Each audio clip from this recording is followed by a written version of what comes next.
Occasion ఏదైనా location ఎక్కడైనా తెలుగువారి వేడుక అంటే ఆలివ్ మిఠాయి ఉండాల్సిందే. నమస్తే, వెల్కమ్ టు సుమన్ టీవీ. దేశద్రోహి హర్యానా యూట్యూబర్ జ్యోతి మల్హోత్రాకి సంబంధించి కొన్ని కీలకమైనటువంటి విషయాలు, ఆశ్చర్యపరిచే విషయాలు బయటకు వస్తూ ఉన్నాయి. ఎన్ఐఏ ఇన్వెస్టిగేట్ చేస్తోంది.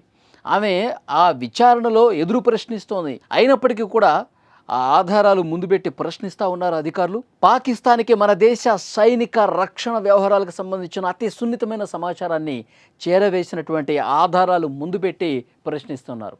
తన ఫోన్ను స్వాధీనపరుచుకున్నారు. ఆ ఫోన్లో ఉన్నటువంటి చాటింగ్స్కి సంబంధించిన కీలక సమాచారం ఇప్పుడు బయటకు వచ్చింది. ఆమె ఇక పాకిస్తాన్లోనే స్థిరపడిపోదాం అనుకుంది. ఆ చాట్ చూస్తుంటే అలాగే కనిపిస్తుంది. పాకిస్తాన్కి సంబంధించిన నిఘా రక్షణ సిబ్బందితో చాలా క్లోజ్ పరిచయాలు ఉన్నటువంటి అలీ ఎహసాన్ అనే వ్యక్తితో జ్యోతి మల్హోత్రా ఈ దేశద్రోహి మాట్లాడినటువంటి మాటలు వింటే నిజంగా షాక్ అయిపోతాం.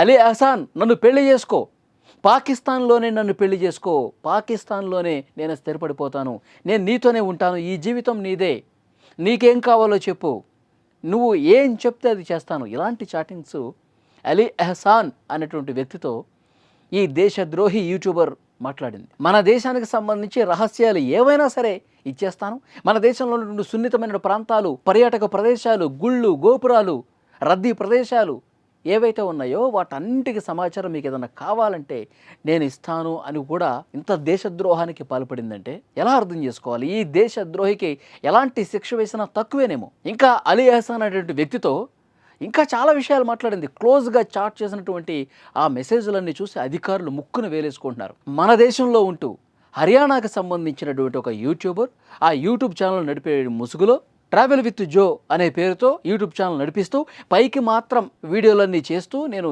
యూట్యూబ్ వీడియోలు పోస్ట్ చేసుకుంటున్నానని చెప్పి ఆ ముసుగులో మన దేశ సమాచారం మొత్తం పాకిస్తాన్లో ఉన్నటువంటి అధికారులకు చేరవేసిందంటే ఎంత దారుణం అండి ఇది. ఇప్పుడు పాకిస్తాన్కి భారతదేశానికి ఉన్న ఈ ఉద్రిక్త పరిస్థితుల్లో అధికారులు ఫోకస్ చేశారు కాబట్టి, కాన్సన్ట్రేట్ చేశారు కాబట్టి వీళ్ళందరూ దొరికారు. ఢిల్లీలో ఉన్నటువంటి పాక్ రాయబార కార్యాలయంలో డానిష్ అనే వ్యక్తితో ఈమెకు పరిచయం ఉంది. అతను అలీ ఎహసాన్ అనే వ్యక్తిని పరిచయం చేశాడు జ్యోతి మల్హోత్రాకి. ఈమె పాకిస్తాన్ పోయినప్పుడు అక్కడ వీడియోలు చేసినప్పుడు అక్కడ వాళ్ళందరినీ కలవటం, మన సమాచారం వాళ్ళకి ఇవ్వటం, ఇది మొత్తం కొన్ని నెలలుగా జరుగుతోంది. ఇప్పుడు ఈ విషయం బయటకు వచ్చింది కాబట్టి అధికారులకు తెలిసింది, భారతదేశ ప్రజానీకానికి తెలిసింది. ఈమెంత దేశద్రోహ, ఇలాంటి నమ్మక ద్రోహానికి పాల్పడిందా? మన దేశం మీద కనీసం ప్రేమ లేదు కాబట్టే అలీ ఎహసాన్ అనే వ్యక్తితో క్లోజ్గా చాట్ చేసి నన్ను పాకిస్తాన్కి తీసుకెళ్ళిపో, పాకిస్తాన్లో పెళ్లి చేసుకో, మనం అక్కడే కాపురం పెడదాం, నీకేం కావాలన్నా నేను ఇక్కడి నుంచి సమాచారం సేకరించిస్తా.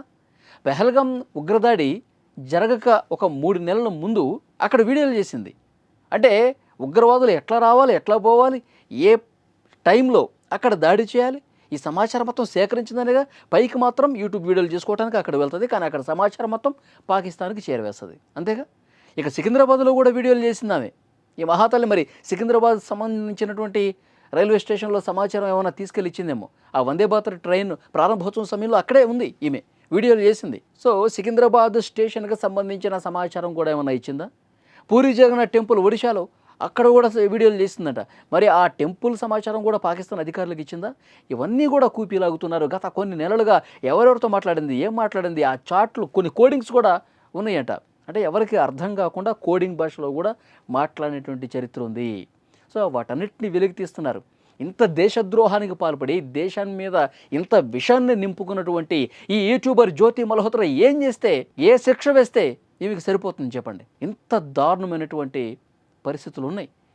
ఏమే కాదు, ఇలాంటి విషయాన్ని నింపుకున్న వాళ్ళు యూట్యూబర్లు కావచ్చు, ఇన్ఫ్లుయెన్సర్లు కావచ్చు, వ్యాపారవేత్తలు కావచ్చు, విద్యార్థి ముసుగులో ఉన్నవాళ్ళు, ఉద్యోగుల ముసుగులో ఉన్నవాళ్ళు చాలామంది ఉన్నారు. వాళ్ళందరినీ జల్లెడబడుతుంది ప్రస్తుతం మన ఇంటెలిజెన్స్ వర్గాలన్నీ కూడా, ఇన్వెస్టిగేషన్ ఏజెన్సీలన్నీ కూడా ఇలాంటి వాళ్ళ ద్రోహులకు సంబంధించిన సమాచారం వెలికి తీస్తూ ఉన్నారు. సో డెఫినెట్గా ఈమె మాట్లాడిన చాట్లు కావచ్చు, ఈమె చేసినటువంటి ద్రోహానికి సంబంధించి మీరేమనుకుంటున్నారు ఫ్రెండ్స్? ప్లీజ్ కామెంట్ రూపంలో తెలియజేయండి. Thank you very much.